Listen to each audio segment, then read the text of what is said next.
Lalit, let me start this conversation, and we would love to also have some audience Q&A with this. I'll take a very recent example. The lights went off, blank screen, nothing was there, and all I had to do was to really ruminate in my mind what I did 1 o'clock in the morning was presenting this, creating this entire slides. Now that scenario could even actually happen for a GCC. Suddenly, there is no remit from the parent organizations. The communication screens are blank. Nothing from the stakeholders is coming out. How does, in that particular mood, a GCC should evolve? No, I think that's a very interesting question. As a coincidence, I was also thinking about a similar situation. So I guess two parts to the response. The first one is this is the reason why you will always need humans, right? So, if the power goes off, I mean... That's a pun intended. Yeah, absolutely. I was telling Samir he did well, now with the slides not being around. I guess the second part, when I was compiling the trends, I had almost like 25 of them. And one of them, which I didn't bring out, was this whole notion of, fault-tolerant AI systems. I mean, they would mitigate any possible situation that we can think of. Power can blow off, your motherboard on your laptop can go. I don't know how it's going to manifest. There's a lot of work being done around fault-tolerant AI systems. But, I mean, think about the fact when we are going to have so much of reliance and dependence on AI, obviously, a power failure or a hardware failure shouldn't come in the way for AIs to do the job. So it's coming, and essentially we're going above obviously any act of God or any man-made failure which will not come in the way of AI doing its work. Great, because one of the things which often could be construed where to blame. So in that scenario, you don't know where to blame. You will not have to blame anybody. It'll just work. So one of the things, Lalit, and this is something which is not often being talked about, but is so imminent today. There is a GCC frenzy. There is a buoyancy. And the biggest notice of observation is about leadership. GCC and the leadership. Because it's not about the person who is at the helm of the affairs, it's about that entire leadership team at the GCC pertinent, which can make or break or take GCC to the next level.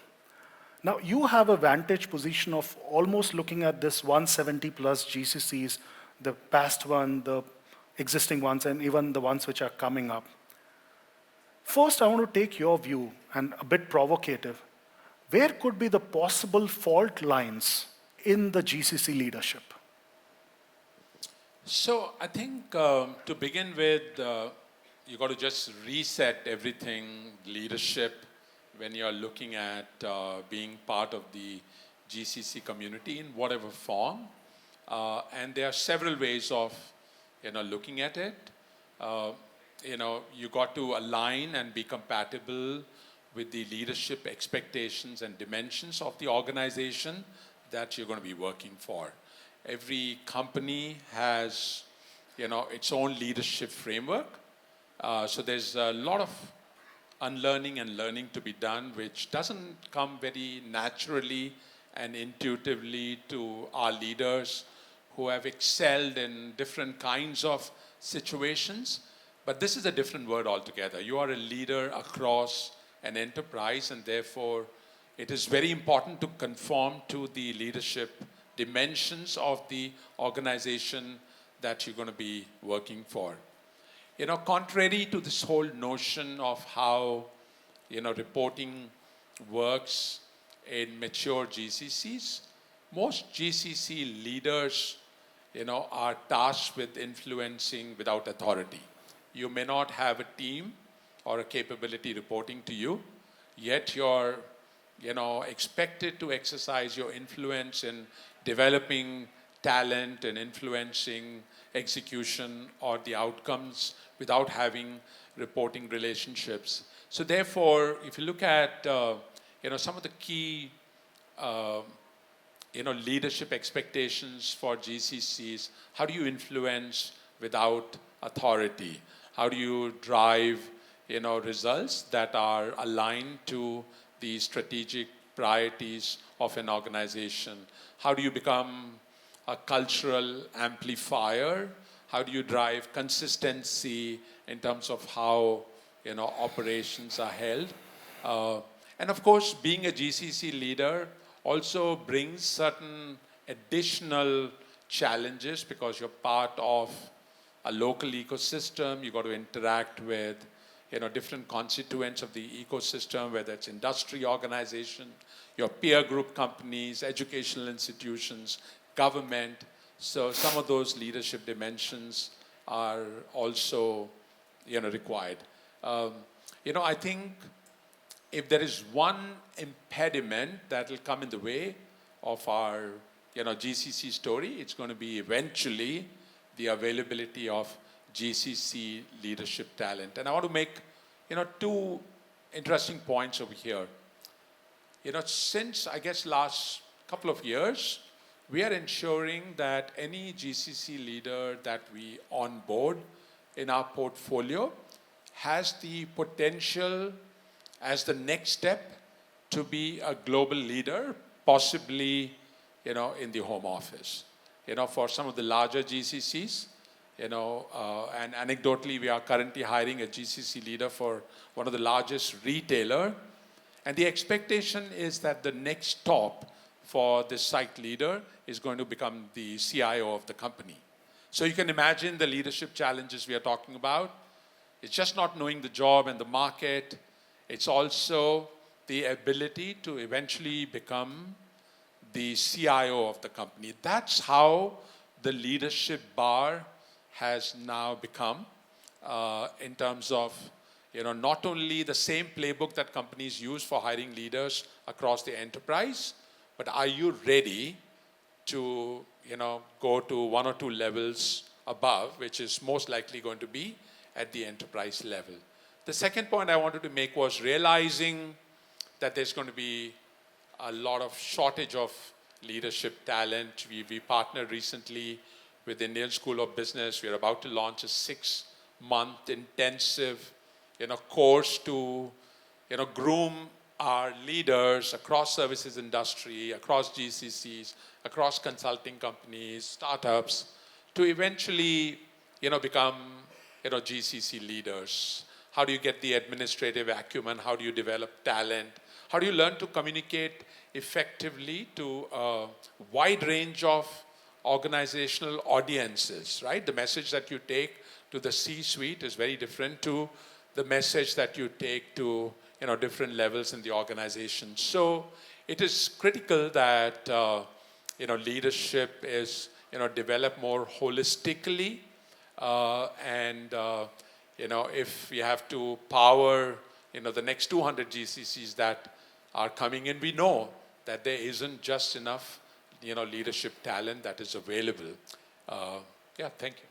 So this ISB course looks like it's a first of its kind, more like a global outlook, but a very centric GCC immersion program with a high interface of GCC practitioners. Is that right? That is correct. So different And what would be the cohort size, Lalit? So we're starting off with 25 to make it obviously very intimate and impactful. You cannot have a large class.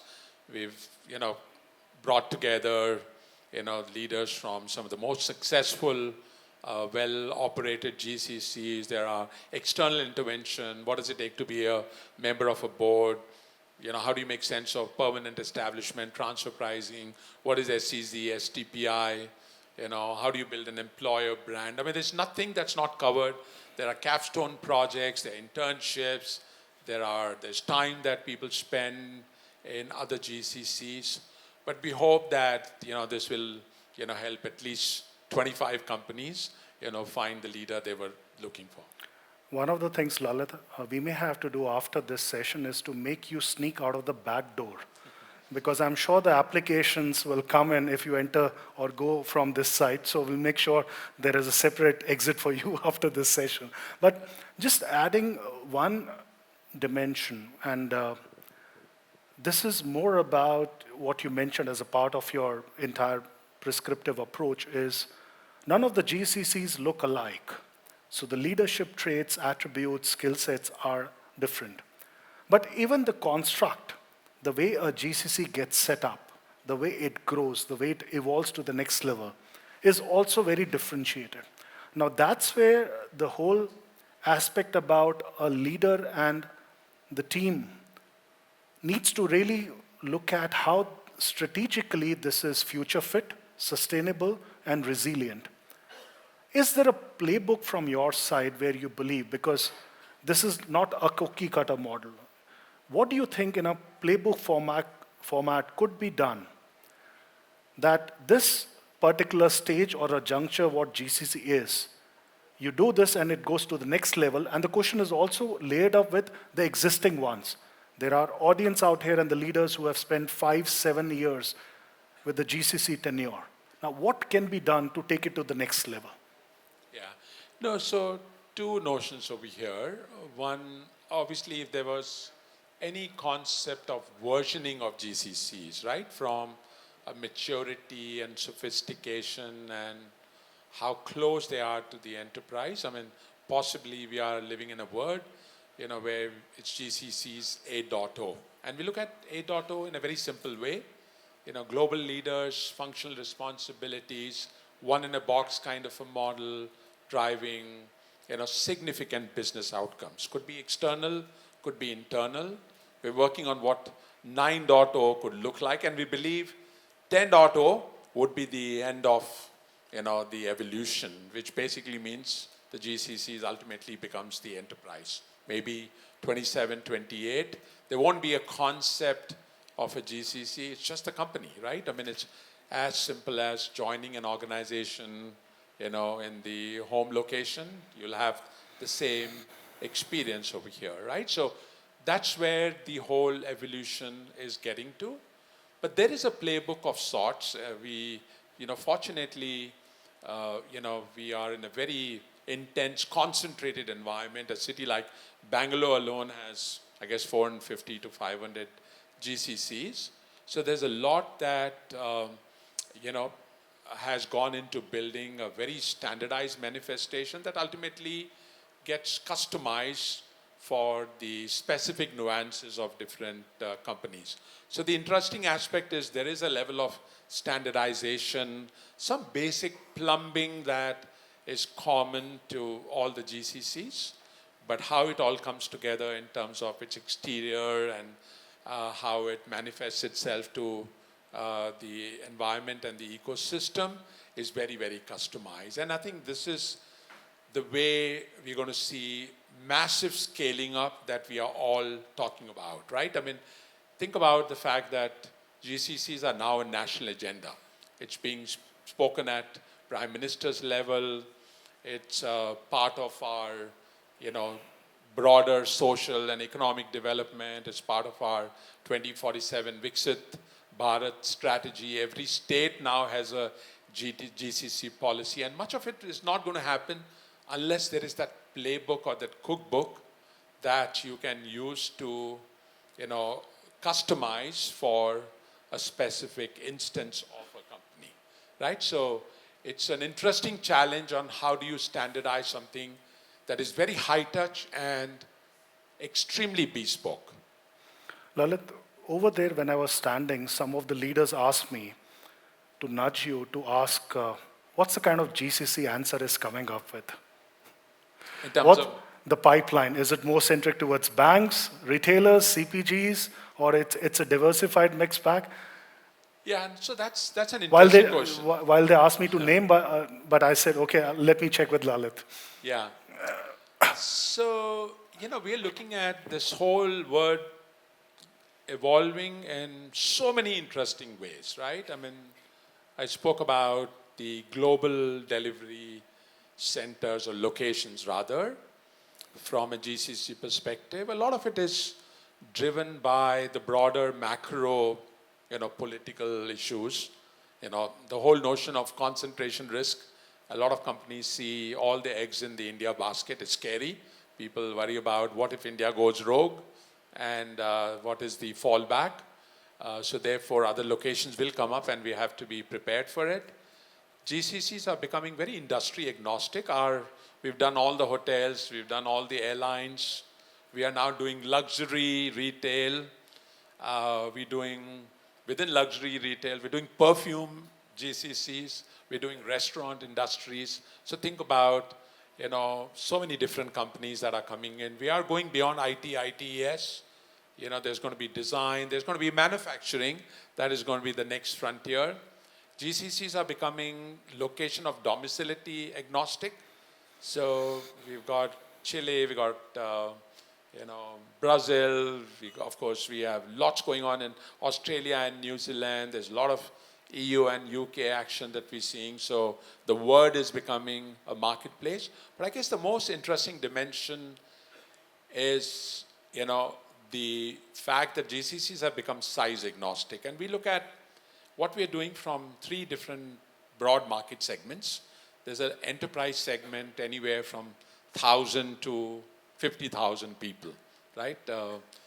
GCCs are no longer about scale, quantitative scale. It'll be about the qualitative dimensions of the work and impact and outcomes, etc. But large enterprises. So initially it was Fortune 200 in some ways that were big adopters of GCCs. You needed deep pockets and patience and, the kind of career paths that were very, very important. It went to Fortune 500, Forbes 2000, Global 5000. And we all know that one day all the 5,000 companies in some form will be saturated. So the emerging markets is the next million companies. And this will manifest in 2 ways. The mid-market segment, think about anything from currently 500 million to, let's say, 5 billion in revenues. And that is an infinite market. They will bring in small teams. They'll bring in a lot more attractive work, a lot more impactful work. And they'll bring in a lot more sustainability in terms of how the ecosystem will contribute to their success. And the third segment is going to be the tens of thousands of portfolio companies or private equity investors. And much of this all started from COVID, when this whole notion of anyone, any work, anytime, anywhere just became mainstream. There is no more conversation around who can do what work and where, which was pre-COVID one of the biggest challenges. Some kind of work cannot be moved to, let's say, Bangalore. Now you can have the CEO job in Bangalore. That's how mature the system is, right? So that's the reason why I say that this is the end of the beginning. We have another 1 million companies across the world to go. So, the real fun, begins now. This is the end of a beginning. Lalit, I think the very reason the console was looking at me, because rather than me looking at the audience, I was looking at you and just listening with rapt attention, and so would be the audience. Because I think what came out in this keynote session, one, the GCCs got to be really thinking about scale agnostic, but with a very focused approach on value, impact, and really differentiation. Second, the piece what you talked about, the market per se is large. It's not about Fortune 1,000, 10,000, it's much beyond. And what you say, the mid-market, let's say, the segment, which also subsumes the PVC firms as well. Third, I think what most of the folks also picked out, the archetypes of the leadership, what GCC will entail from here on will change, and which is what you reflected upon in conjunction with the work modalities, whether it's the operating model or the strategic construct of running and executing a GCC. In the interest of the time, we cannot take a Q&A, but I'm sure if you can spare some time today, audience would love to meet you. But thank you so much for your time. Really